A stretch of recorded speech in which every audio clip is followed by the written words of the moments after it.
Assalamualaikum Ibu.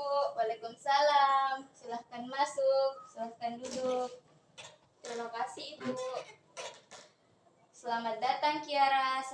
Senang bertemu denganmu. Bagaimana kabarmu hari ini? Terima kasih Bu, saya merasa sedikit cemas. Memangnya Kiara cemas kenapa? Sebelumnya terima kasih atas waktunya Bu. Sebenarnya saya ingin berbicara, tetapi saya bingung saya harus berbicara mulai dari mana. Baiklah, Kiara, sebelumnya kita menyelesaikan masalah ini.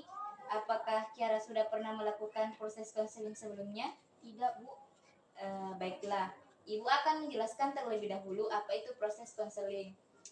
Proses konseling adalah suatu layanan secara profesional dalam bentuk tatap muka untuk membantu konseli yang bermasalah, dan di dalam proses tersebut, konseling tersebut ada pula asas-asas yang perlu dipatuhi. Yang pertama itu ada asas kerahasiaan. Jadi Kiara tidak perlu khawatir untuk terbuka dan menceritakan semua permasalahan Kiara kepada Ibu, karena yang tahu permasalahannya hanya si konselor dan si konseli. Jika ada orang lain yang tahu tentang masalah ini, pastinya harus ada persetujuan dari Kiara terlebih dahulu. Kemudian asas kedua itu asas kesukarelaan. Jadi konseli sukarela menceritakan semua permasalahannya kepada Ibu tanpa ada paksaan dan tekanan. Kemudian ada asas yang ketiga yaitu asas keterbukaan. Jadi di sini konseli secara terbuka untuk menceritakan semua permasalahan Kiara kepada Ibu tanpa ada yang ditutupi pada Ibu. Dan masih banyak lagi asas-asas yang lainnya. Proses konseling ini kita batasi waktu sekitar 40 sampai 40 menit. Dan hal yang penting juga yang harus Kiara tahu bahwa dalam proses konseling ini, konseling hanya bertanggung jawab dan dalam keputusan yang diambil guna menyelesaikan permasalahannya. Konselor hanya sekedar membantu dalam menangani masalah yang dialami konseli. Oh, seperti itu ya Bu proses konseling. Sekarang saya sudah paham Bu. Alhamdulillah jika Kiara sudah paham. Kiara bisa menceritakan kepada Ibu tentang kecemasan yang Kiara hadapi saat ini. Saya merasa sangat cemas setiap kali harus berbicara di depan banyak orang. Bahkan di pertemuan kecil di kelas, saya takut akan mengatakan sesuatu yang salah dan membuat diri saya malu. Saya mengerti. Bisa Kiara ceritakan lebih lanjut tentang situasi terakhir di mana Kiara merasa seperti itu? Ya, minggu lalu saya menjelaskan hasil laporan saya di depan teman-teman. Jantung saya berdebar. Jantung saya berdebar kencang. Tangan saya berdengar-dengar dan saya merasa semua orang menatap saya, menunggu saya membuat kesalahan. Itu terdengar sangat menegangkan. Apa yang Anda pikirkan saat itu?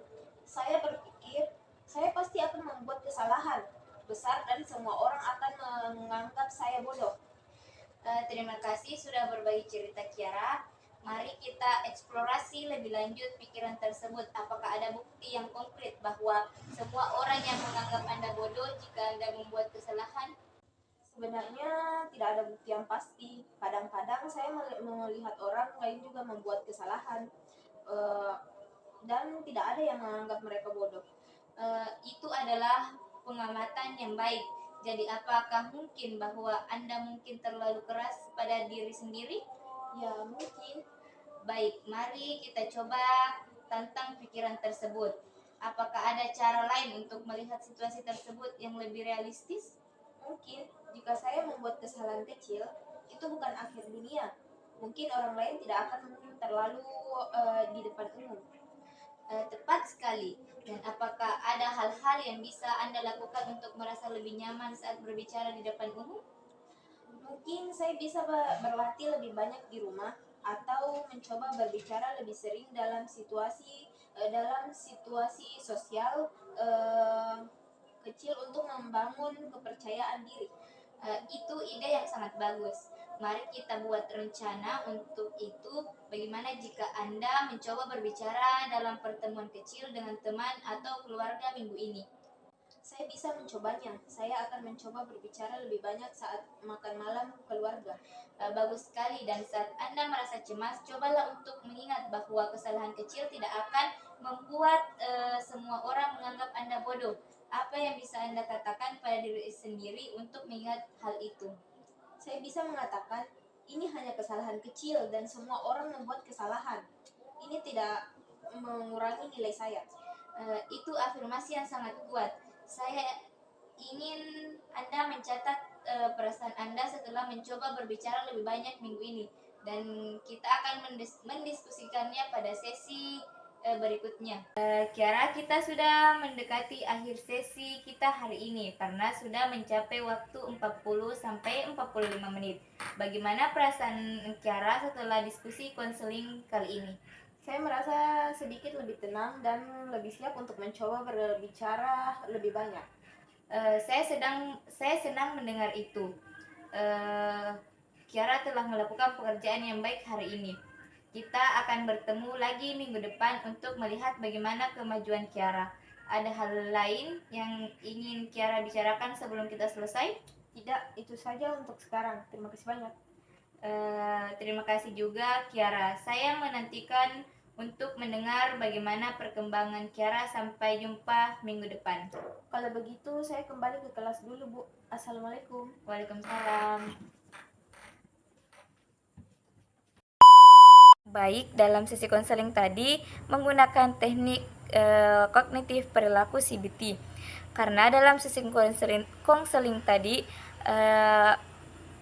mengidentifikasi pikiran negatif. Karena konselor membantu konseli mengidentifikasi pikiran negatif yang mendasari kecemasannya.